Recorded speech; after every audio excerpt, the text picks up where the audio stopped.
Assalamualaikum warahmatullahi wabarakatuh. My name is Putri Puspitaningrum. Now I would like to explain about clause and clauses in compound sentence. Like words and phrases, clauses and sentences have a specific form. For instance, the declarative sentences, the child rode a bicycle consists of noun phrase, the child, and a verb phrase, rode a bike, within which there is another noun phrase, a bike. However, clauses and sentences differ from words and phrases in that they can additionally be analyzed into clause function, subject, predicator, object, direct or indirect, complement, subject or object, and adverbial. Next, clauses in compound sentence. A compound sentence consists of two or more independent clause. Jadi, compound sentence adalah tipe kalimat yang terdiri dari dua atau lebih klausa tunggal atau independent clause. Jadi, masing-masing independent clause ini sebenarnya bisa membentuk kalimat sendiri, namun jika terdapat dua atau lebih klausa tunggal, maka akan terbentuk atau menjadi compound sentence. Oke, contohnya seperti I like apple. I like apple is a simple sentence which is made up of independent clause. And then another example is I like apple and grape. I like apple and grape is a compound sentence. It is made up of two independent clauses. Two clauses are joined by the connective and. And the third or the last example is I don't know how to bake, so I buy my bread already made.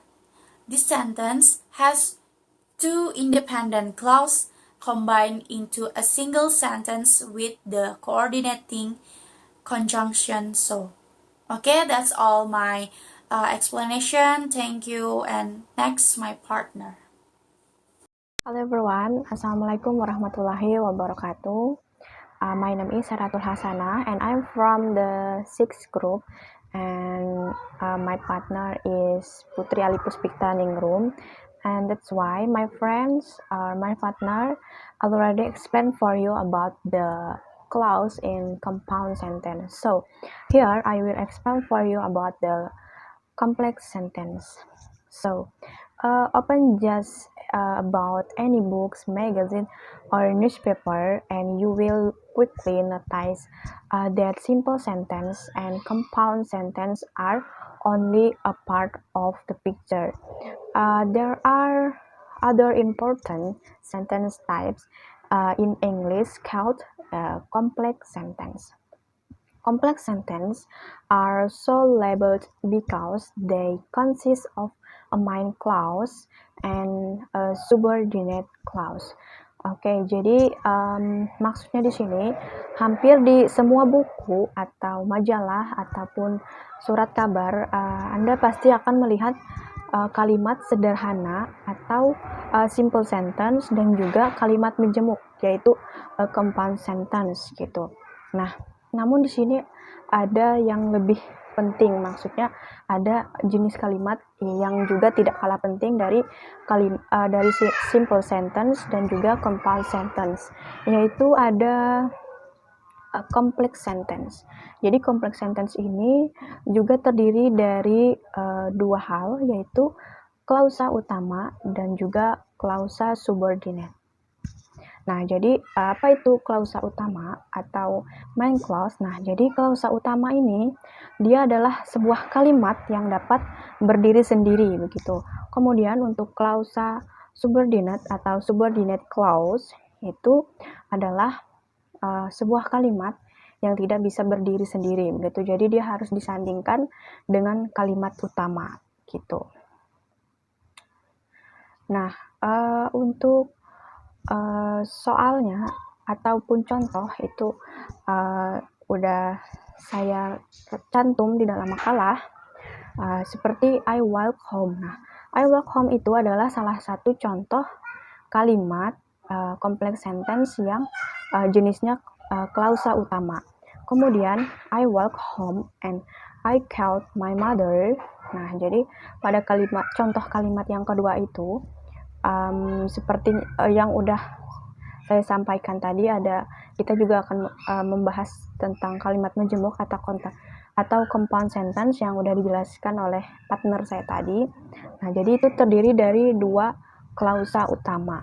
Nah, maksudnya dua klausa utama, seandainya I walk home itu dipisahkan dengan I called my mother, itu bisa saja begitu berdiri sendiri. Jadi I walk home itu bisa berdiri sendiri, dan I called my mother itu juga bisa berdiri sendiri begitu.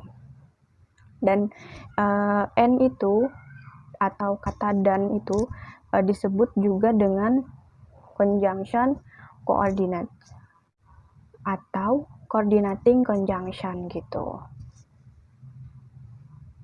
Jadi maksudnya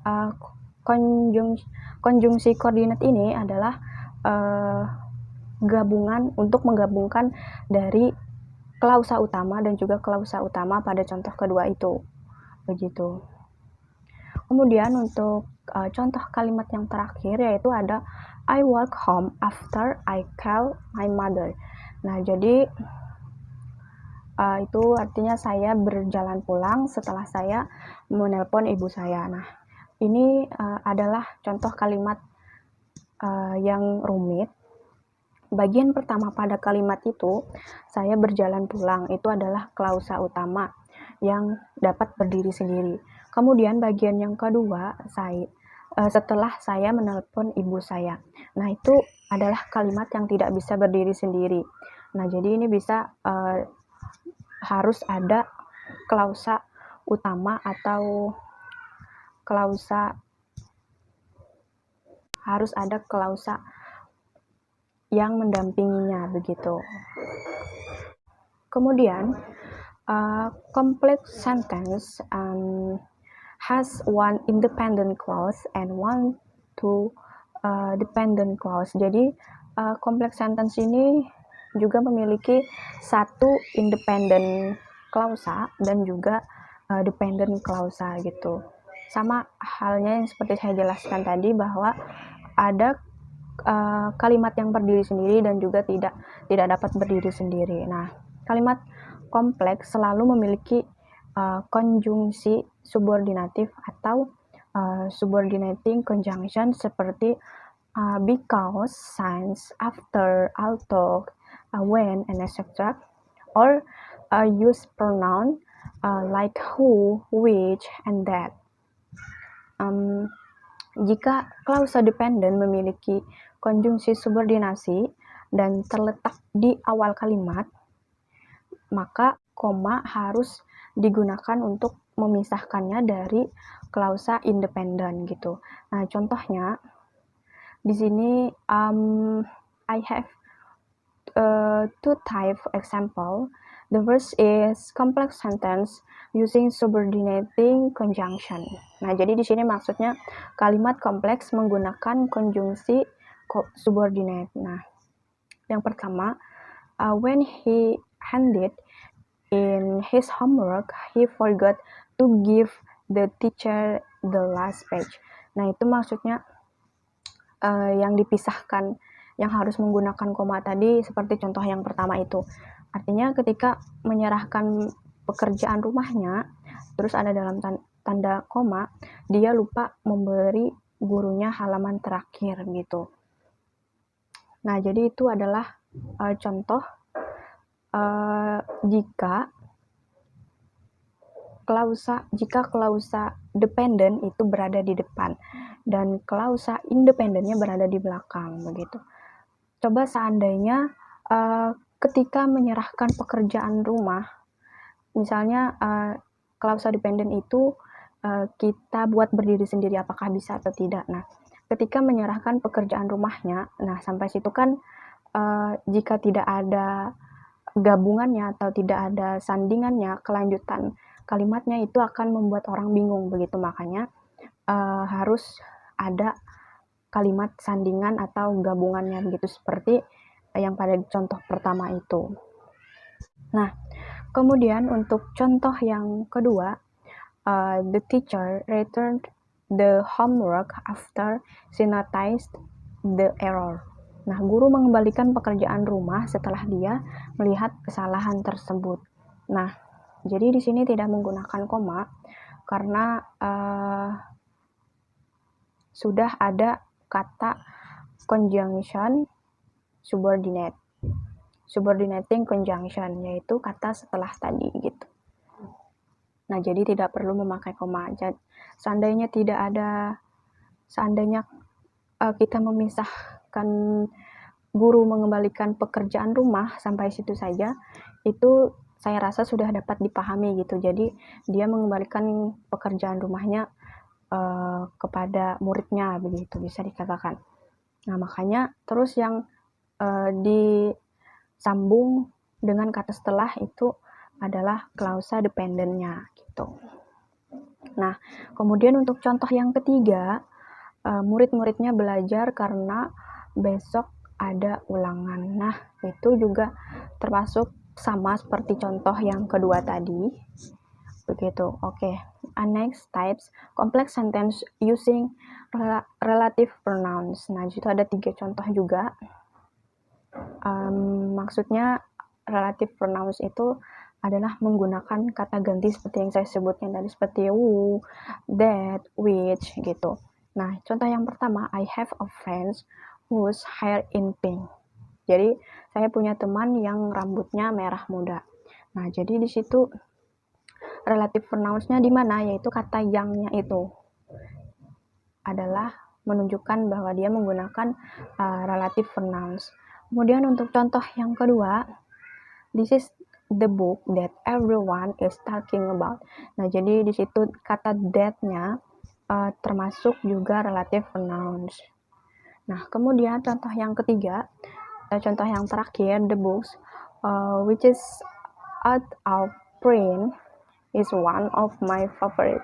Nah, jadi kata which-nya di situ juga menunjukkan bahwa itu menggunakan relative pronouns. Okay, I think that's all for my explanation about the complex sentence, and see you guys. Bila taufiq wal hidayah. Wassalamualaikum warahmatullahi wabarakatuh. Goodbye. Stay safe.